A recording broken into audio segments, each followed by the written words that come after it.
Oh man, finally remember the password. What's it been like, a couple months? Oh no, I've not missed much, right? Wait, Wandering Waters? They've changed the numbers on Universal Heroes and moved several back to primary attributes? No, no, no. There's a frog with my accent in the game now? Why does this instrument only have 2 strings when there are very clearly 3 tuning pegs? Tier 4 towers get additional armor based on barracks count now? What the does this formula even mean? I better lock in. What's going on, gamers? It's Phil H here from Beneath the Veil, and welcome back to the channel. Apologies, it's been a minute.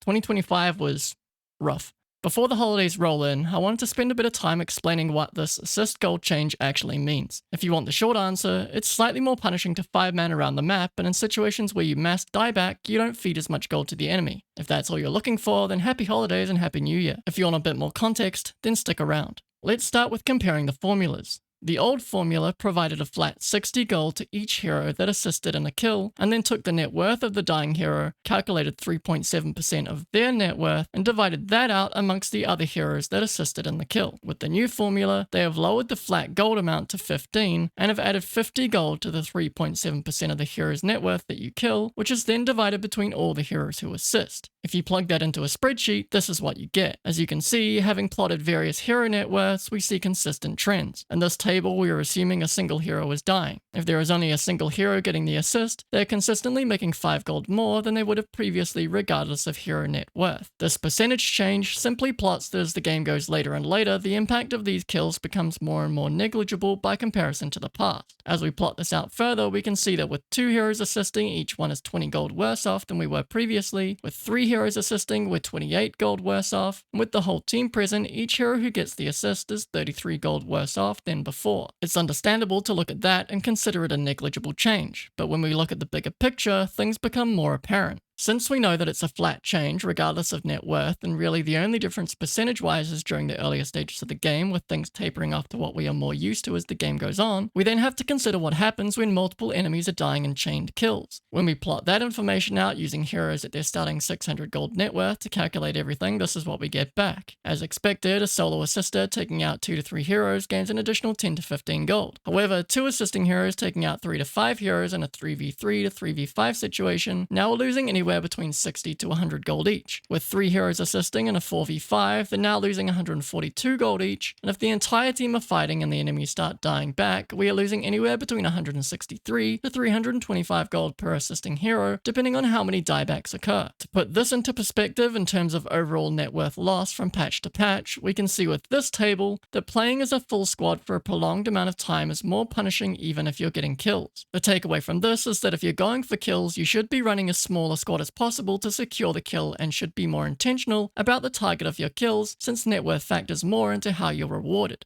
There's more of a focus on maximizing GPM out of map control, and if you're grouping up, it should be to achieve more than acquiring kills, though cleaning up a few along the way is still nice. It's not a massive change, but at the highest level, where players are squeezing the game for every bit of efficiency possible, and often using their lower net worth support heroes to tank smoke gank attempts on higher net worth targets, it's understandable how this aspect alone could influence drafting and general playstyle, as tanking kills as support when unavoidable to save a core is now less beneficial to the enemy side. We hope this video helped you understand how the new assist gold formula actually works. If you haven't subscribed already, please consider doing so, and to those of you who have already done so, I look forward to seeing you sooner than I did last time. Happy holidays, and as always, happy gaming, gamers.